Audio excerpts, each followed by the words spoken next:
This is Duke University. Good morning. Welcome to Preparing for Online Recruiting Options and Remote Work presentation. My name is Monique Turrentine, and during today's session, you'll hear from my Career Center colleagues, Catherine Allen and Laura Coots. Please keep your devices on mute and use the chat box for any questions during the session. At the end of today's session, you will be able to unmute yourself and ask any questions. Thank you for joining. Let's begin.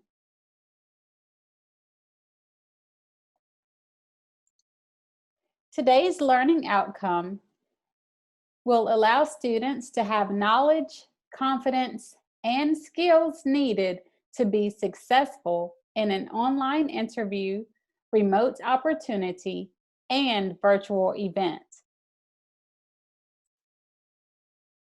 The agenda for today's presentation, we will go through online recruiting. What is online recruiting? Interacting with employers online, online interviewing, navigating online events, and then remote work, transitioning to remote work, and being a new team member. Before we begin, we would like to assess a poll just to see how you're feeling right now as it relates to your confidence in navigating virtual recruiting events.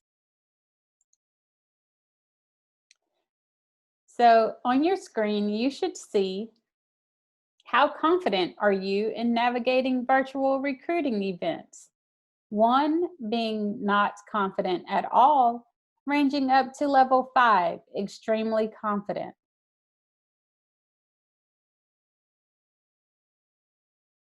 Thank you for taking the time to do this poll. And we're hopeful that by the end of today's session, you will become very confident, if not very close to being extremely confident. Good morning, everyone. I'm Catherine Allen. So I'm going to start us off with a little bit about what is online recruiting. It's essentially any online or virtual event that will connect you as a student with an employer. And so the opportunities or events that we're going to talk about today will focus on how to prepare for those and navigate those. So we can go to the next slide.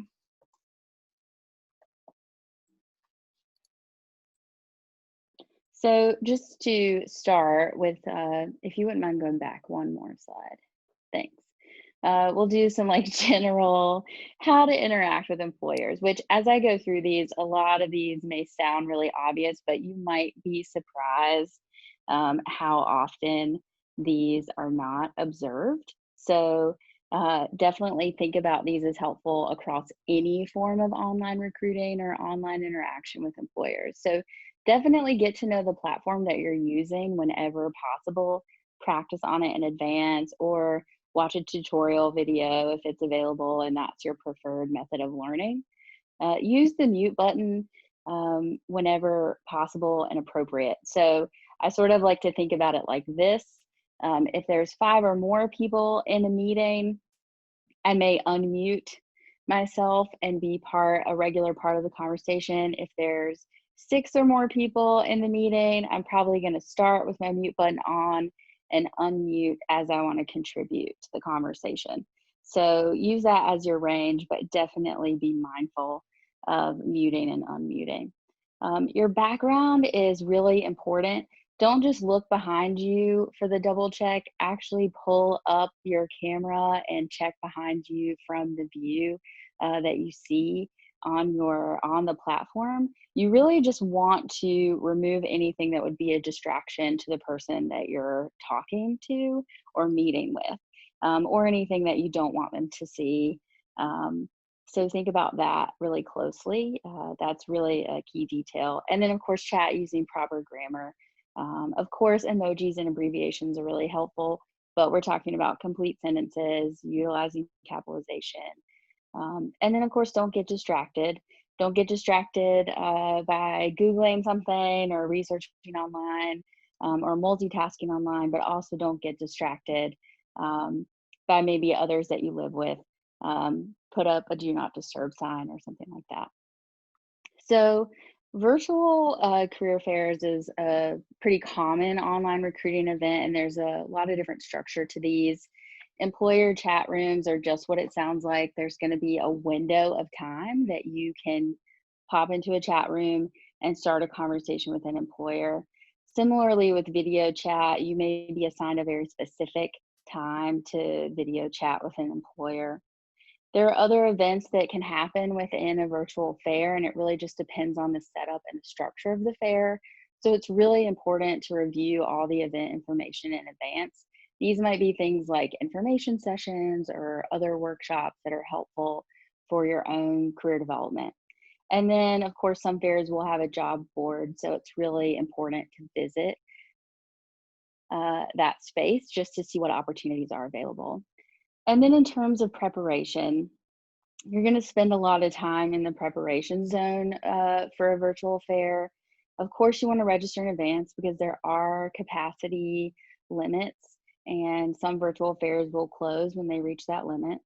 And complete your profile in order to share as much about yourself as possible with a potential employer, including a nice photo of you that's professional and any additional info. When you review the fair schedule, go ahead and set up a plan for yourself about who you want to meet with and when, and then also spend some time exploring employers so you know not only about their company, but any roles that they offer.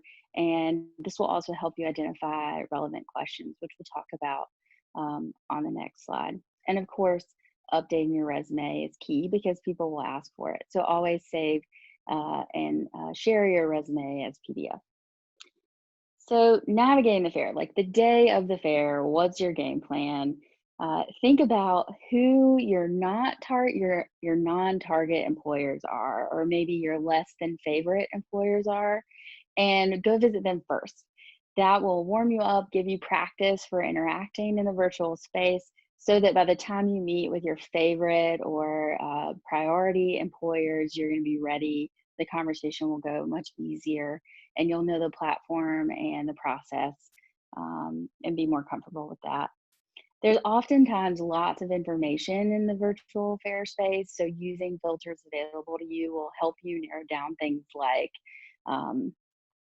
if a job requires a certain degree or visa sponsorship or location, things like that. So use the filters to help sort through all of that. And again, these next 3 bullet points really start to speak to what we've already mentioned in some form or fashion. Definitely communicate clearly what your skills are. Do a brief intro. So think about what you want that employer to know about you and your skill set in a quick, complete sentence setup. And then ask informed questions. So again, avoid things that you could find on their website. You might want to ask something like, what does a successful candidate do in the first 90 days? What can you tell me about the culture of your company? Why do you like working there? And with key skills, action verbs are really helpful in communicating what you bring to the table. And when you've done your research in the preparation phase, it's usually really helpful in helping you highlight what key skills you want to put out there, just so you can be as competitive as possible when talking to an employer. And then, of course, ways to connect outside of the fair are really important, especially if you really enjoyed your conversation with that company or that rep. You can reach out to them on LinkedIn, and I'll talk about that a little bit more on the next slide too. So after the fair, I know it's easy to like pat yourself on the back and spend some time being like, yes, I just navigated the virtual space.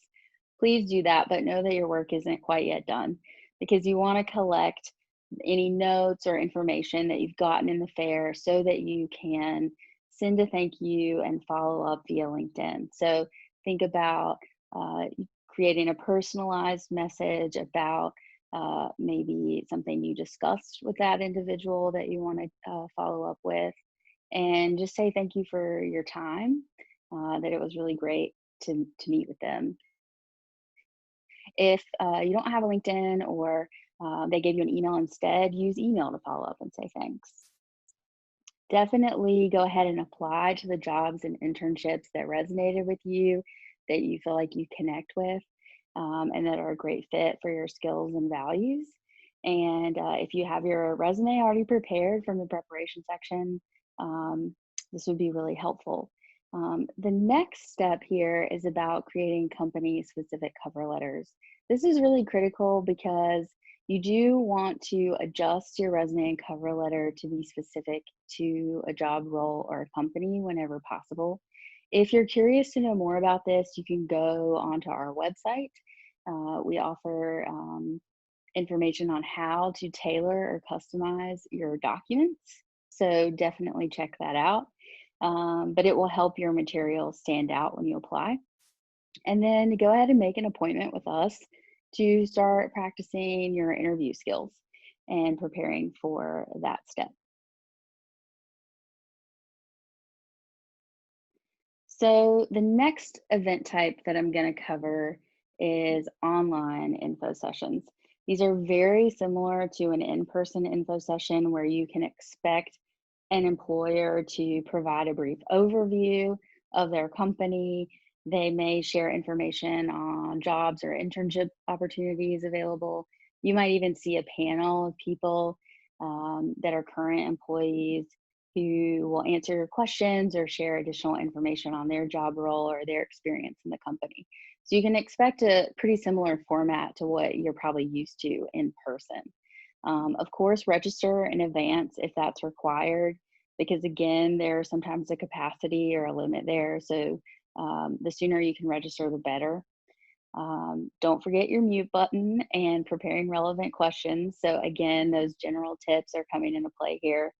And then if you are a sophomore or a first-year student, we have some specific events for you to engage with employers. For first-year students, it's called First Contact, and sophomore conversations for sophomore students. You can learn about these events and events open to any student through Career Connections, which is our sort of one-stop shop for events and appointments and job and internship opportunities. So thanks, Catherine. I'm Laura Coots. I'm on the grad team on the Career Center. So as Monique kind of gave us an interview, Catherine talked about online career fairs and online info sessions. I'm going to talk a little bit about online interviews. So we're going to ask you all a quick question, a poll. Have you ever participated in a video interview before?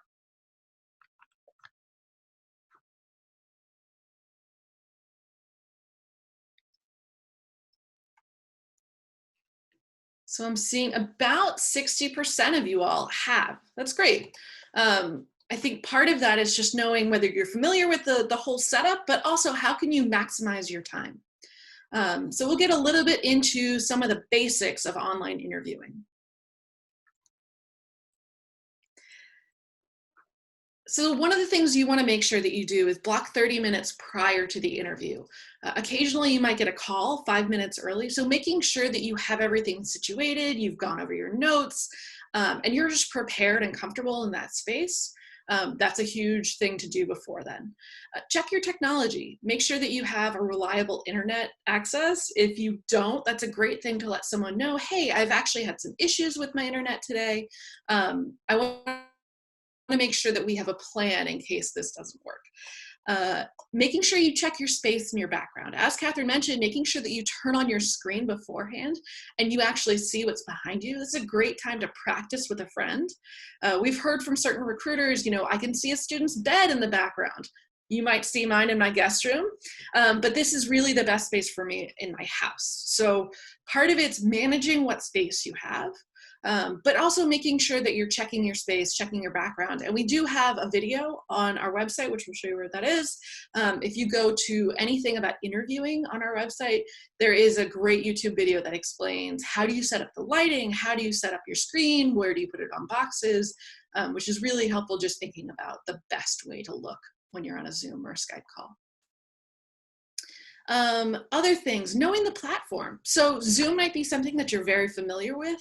If they let you know that it's going to be a Skype call, make sure that before that day, you've created an account, you've practiced using it, that you're familiar with where the mute button is, how to interact with people, if there's a chat, those types of things. Obviously, not a thing you can potentially do right now, but I think the other thing I wanted to mention too is there's also space on campus, so you can reserve rooms in the Duke Library or in the Career Center once you're back on campus. Keeping your notes and questions. You know, whenever I'm in an interview, whether it's virtual or in person, making sure that you have the job description with you, making sure that you have your application information. So if they ask, what do you think is going to be the hardest part of this position for you, and you feel a little bit stuck, at least you have printed out or you have accessible the job description, so you can kind of glance through it and look at that. I usually have any notes about the company, things that I took when I did research prior to the interview. What did I know as being important for this company? What questions might I have for specific interviewers that I'm going to speak with? And so having those notes, your resume, the cover letter that you applied with, all of those things in front of you just kind of give you a little bit of additional support. Not necessarily something you're going to rely on or stare at your notes the whole time, but just knowing that they're there and you can take notes if you have questions, that's certainly something you can do. One of the things that's really important is eye contact. And I think this is one of the hardest things in a virtual space. Right now, I'm not staring at my face or anyone else's face. I am staring directly at the camera. So sometimes we've had folks that will put a little mirror behind the top of their screen. And that just helps remind them, okay, I'm looking directly into people's faces instead of at the little icon of yourself in the corner. So trying to make eye contact is a great thing to practice if you're chatting with a friend beforehand. Things that we want to avoid, things about getting distracted. So as Catherine mentioned, if you need to put up a sign or let everyone in your household know, I'm going to have an interview from 11 to 11:45 today. Please stay out of the living room, right? This is where I'm going to be. I'm shutting my door, no distractions. Multitasking, checking your phone, right? These are things that you probably wouldn't do naturally when you're in person with someone, so making sure you're not doing that virtually. And finally, you want to make sure that you dress as you would in a regular interview. So if this is in, finance position, you might wear your suit. If this is something in a slightly more casual, still business casual or business professional are good ways to dress. So making sure that you're not in sweatpants, even if you're there, I think being able to set yourself up and prepare and feel like you're in a professional setting is a great way to get yourself in the right mindset for an interview. All right. Next one, online interview and communication. First thing, greet your interviewer. Hi, I'm Laura Coots. It's a pleasure to meet you. Making sure that you introduce yourself, and if needed, you can write down the names of all the folks you're speaking with. After everyone introduces themselves, you can repeat the name. Hi, James. It was great to meet you. Thank you for taking the time to speak with me today. Again, pause before answering a question. So this is one thing that virtually can be an issue of speaking over someone. And so if you always give a little pause before you respond to anything, it really avoids interrupting anyone or cutting someone off. Being sure to speak slowly, enunciate clearly, always good communication tactics, and really being patient if there's a communication lag. And I noticed that there's a little lag. It might take me a second to respond to you, just letting someone know what's going on. If you are experiencing a bad connection, exactly as I mentioned, let them know. That way, if your connection's lost, they were forewarned ahead of time and you weren't just uninterested in the interview at all. And you can always say, if this is an issue, is there a way that I can contact you? Can we have another plan? Can we do a phone call? But making sure that you either have a possibility of a backup plan, such as moving to a mobile phone, a landline, or other spaces that might have better internet connection for you. So responding to questions in online interviews, it's going to be very similar to an in-person interview. So you're going to research the position, so you're going to be able to know this specific company really values these skills or these types of characteristics because it's a high priority for this company. Making sure that you're responding in a way that appeals specifically to that company. Prepare in advance, that's what we just mentioned. Practice using the online platform. Again, a thing that we've talked about. It really is just about familiarity, both for responses and for the technology. This is a great tip. Do not Google information during the interview. You should have already done your research prior to then. But it is good specifically to have some example for stories of how you might respond to some of these. That's in a situational question. So how would you handle a friend or a colleague who is not the easiest to communicate with? It's always great to have previous experiences of things you've done in the past.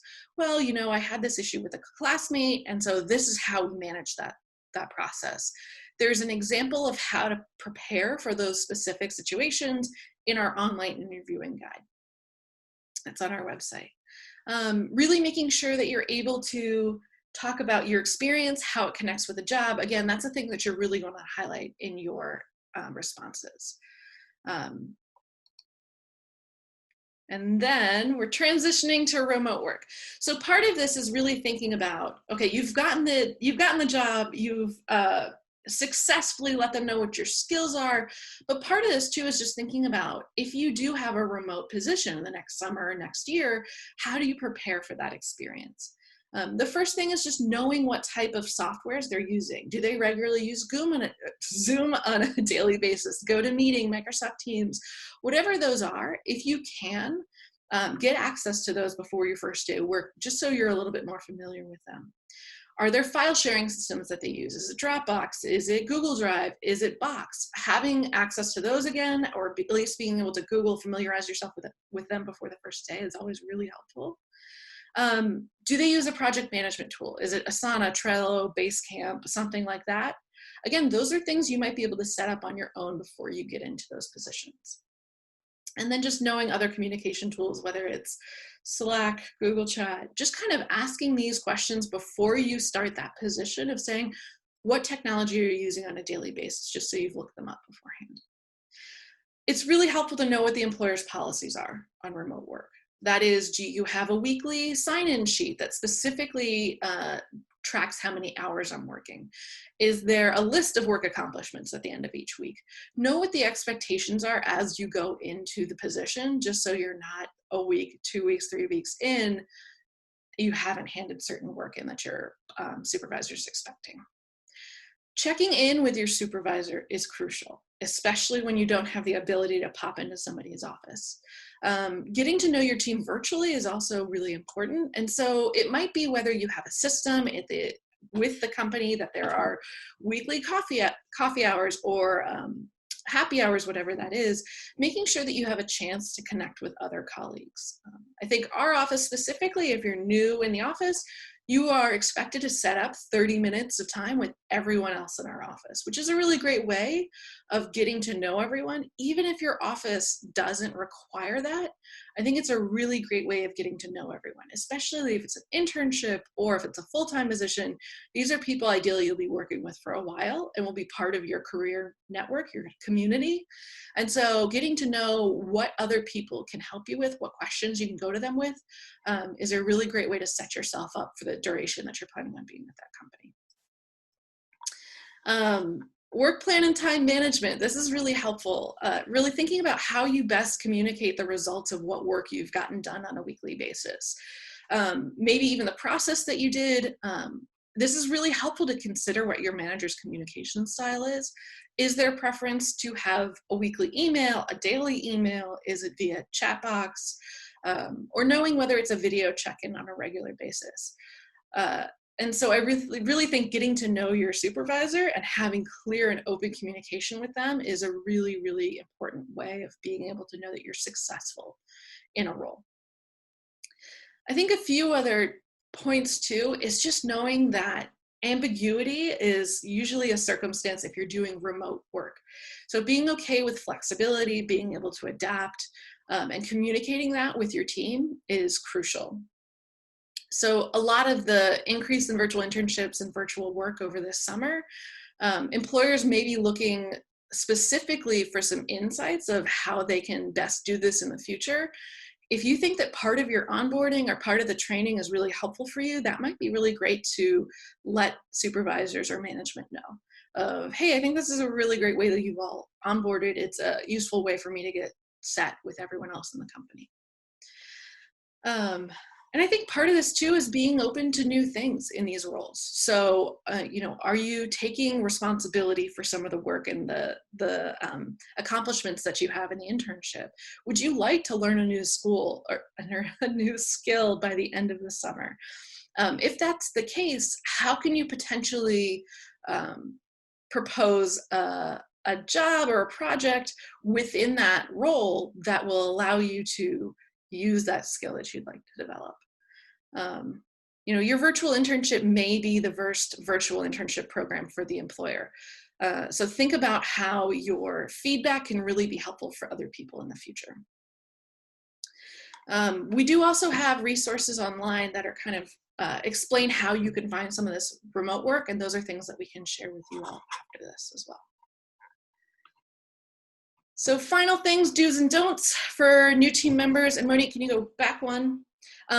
Making sure that you're participating in online meetings, especially if things are optional, but you have a little bit of time for them. Showing up is really crucial, especially in a virtual space where people don't get to see you on a daily basis. Being open to new or changing roles, things might adapt fairly quickly in a virtual environment, so making sure that you're open to those new experiences. Get to know your team. This is really crucial, not just for the midterm or the short term, but for long-term professional development. Who are the people who you can help and who can help you in the future? Ask questions, right? This is a lot of the time, it might not be clear communication when everything's virtual. So making sure that if you have questions, collect those and ask them in the way that's preferred to your supervisor. One don't, we like to encourage, don't skip optional online team socials. Even if you think this is a little awkward or silly, those are the moments where we really make connections with people. Thinking about some of your best friends that you have in the world, do you know them just through professional relationships, or is it also because you hung out with them, you were regulars at this specific thing on campus, or you liked watching movies together? So thinking about that downtime as being really important to build relationships, that's another thing to remember when it comes to this remote work. So, next slide, Monique. We want to pause for a second and ask, does anyone have any questions? So you should be able to type in the chat box, and you can unmute yourself. So if you want to unmute yourself, we can call on you, or you can type in any questions in the chat box. But do you have any questions about virtual career fairs, about an online internship, about interviewing online, or about online info sessions? Let's see, is anyone's taking themselves off mute? Not yet. I have a question. Please, go ahead, Bill. Sure. So if you are doing an interview over the phone or virtually, I wonder how much you should prepare for individual questions that are frequently asked, because you don't want to sound canned, but you also don't want to be totally taken aback by a question. Yeah, so, Bo, do you have any examples that you're thinking about, or questions that they ask you or that you're asking them? Yeah, or just like one question that's frequently asked is like, what's your greatest strength or what's your greatest weakness? And I don't want to have something totally prepared, like a 1 minute perfect answer to it, because that might sound a little canned. But I don't know exactly how to balance preparation for that. I think you're absolutely right. You want to spend some time thinking about these things, but maybe for you, it's really about writing down, I want them to know this specific thing about me, and I have this specific example, so that your notes aren't necessarily a prepared entire conversation, but they are, I want these specific things them to know about. I think the other thing too is practice it out loud, right? It's pretty obvious when you're trying to say the same words in the same order the whole time. And then there's also the like human, I'm explaining this story about myself. So Catherine, do you have any other feedback about trying to prepare but not feel canned? Yeah, so I would say I like to look at it as bullet points. What are the bullet points that I want them to know? And then you can weave whatever story or transitional words and phrases you need to share what you want them to know. And so I think to Laura's point, practice is really key. If you're comfortable with standing in front of a mirror, I know that sounds weird, but do it. You might practice the what are my greatest strengths question 10 times and get 10 different answers. And what you'll find is the more you do it, the more genuine and authentic your story is, the more you're hitting the highlights of those skills that you want, and the more comfortable you are with answering that question like more on the fly than feeling like you have to have every question they're going to ask you sorted in advance. And we do have a tool that's available on our website. It's linked there. It's called OptimalResume, which can be a tool that helps create your resume or cover letter. But really, I think the best use of that tool is a practice interview tool. So you can go through, create some mock interviews for yourself, practice either answering those questions via phone, or just audio, basically, or you can actually record yourself. So Catherine's completely right. I love the mirror technique, but sometimes it's really hard to analyze how you're doing when you're in the moment and saying it. So that is an opportunity that at midnight in your pajamas, no one else can see you. You can practice answering some of these common questions. So OptimalResume is a thing that we'll let you know about too. And where did you say that was available? Yeah, so they're all linked through the Duke Career Center website, and we're going to send you all a list of resources after this. We'll send you the slides for this because we've got everyone who signed in. So we'll send you the slides, a list of resources, as well as the video. So it's actually on Duke Career Center website. If you go to the interviewing guide, there should be a link there to OptimalResume is what the tool is called. Okay, great. Thank you. Sure. Katie White, a question via the chat box. Do you have any advice for virtual career fairs for balancing asking questions and then telling them about yourself? What's important to include about yourself? What are some good questions? Catherine, you want to take that one? Yeah, so good questions to ask employers, is that right? Mm-hmm. Yeah, how do you balance asking questions and talking about yourself? What's important to ask about? What's important to tell about yourself? Yeah, so again, I can't reiterate enough, practice is really key. So similarly, using a mirror or OptimalResume even to practice just this general conversation is really helpful. Think about things that you genuinely want to know about that company. So in your research, when you're looking on their website or if you're on Glassdoor reading reviews, really start to make a list about, okay, what are the questions that are popping up? What are the things that you're like, okay, you say this on your website, but what is it really like? And then also, they didn't mention this other thing or these other things that I really do want to know about. And so I need to ask about those as well. So paying attention to what they do share versus what they don't, and really formulating, whatever, creating your question to get that piece of info. And then really starting to think about reading the interaction that you're having with that person. So you'll start with the brief intro. And to be honest, a lot of company reps are just so excited to have someone to talk to that as soon as you give your quick intro that sort of tells them who you are and a little bit about yourself and your interests, they're going to take it from there and get super excited about getting to know you. And so as they reflect that energy and getting to know you, you can mirror that same energy level by asking the questions that you've pre-prepared.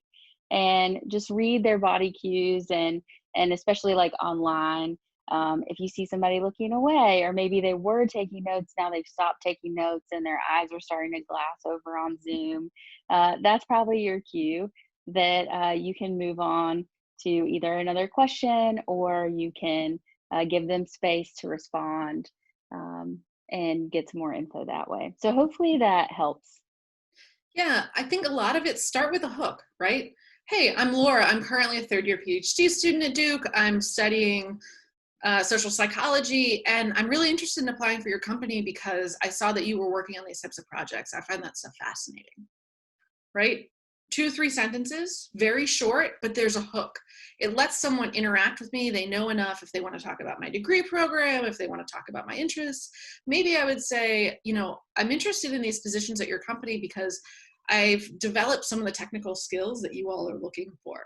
So I think with my coding skills, I could really contribute to the work that you all are doing. And also, don't be afraid to add that subtle flex of, you know, when I was looking at your website, I saw this, but I wanted to ask you more about that. So you can let them know in a nice way, like, yeah, I actually did look you guys up. Right. Showing that you're informed is always a good move. All right, so that was a question about virtual career fairs. Seeing if anyone else is unmuted or has questions via the chat box. Tiff, go ahead. Hi, I was just wondering about the eye contact bit. So how do you balance looking straight at the camera while also trying to read the body language of who you're talking to? That's a great question. I think a lot of the time, if you're speaking, try to make the eye contact as much as possible. Generally, when we're in person, we try to do like an 80-20 rule. So generally 80% you're looking at someone's face. If that feels a little awkward, look at a different point on their face. And so it allows you to not necessarily stare straight into someone's eyes, which can be creepy. But you know, if you look away because you're thinking about something, or you're looking down because you're checking your notes, totally cool. But if someone's engaging with you, they're giving you a response, totally reasonable to look at that part of the screen. Also, if possible, you can move their image up towards the top of your screen, just so that when you're looking at them, it's almost like looking specifically at the camera. Awesome, thank you. Yeah, thanks. Let's see, anyone else off of mute? Questions via the chat box. This can be about virtual career fairs, virtual information sessions, virtual interviews, or also just having a virtual work experience.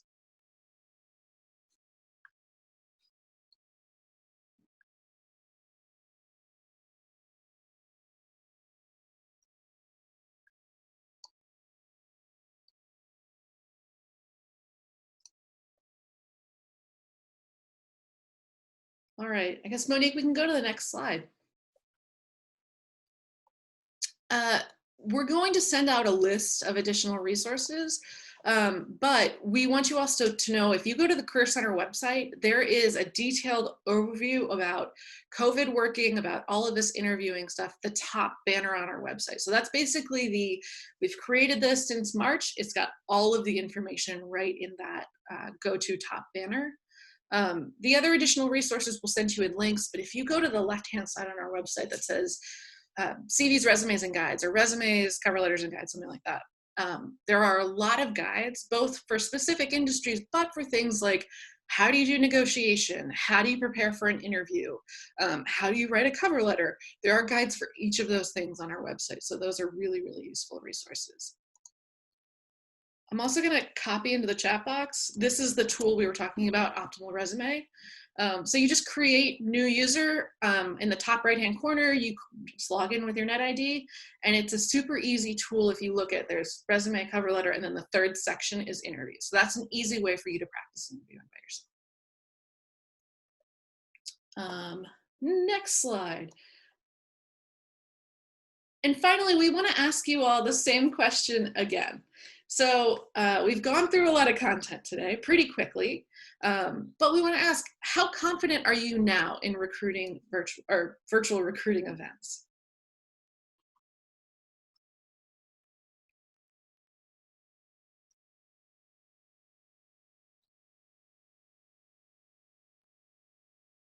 All right, a few more seconds. Thank you all for responding.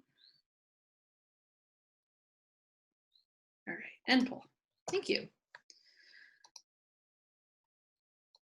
So again, we want to open it up. Do you all have any additional questions? We really want to thank you for taking the time to come today, and encourage you, if you have additional questions and don't want to ask in this group, which we'll still give you another opportunity to, we would really encourage you to make an appointment with someone in the Career Center.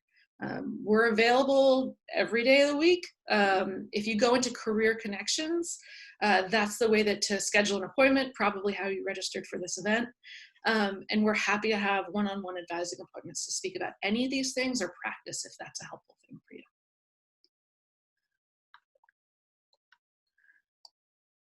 Any other questions?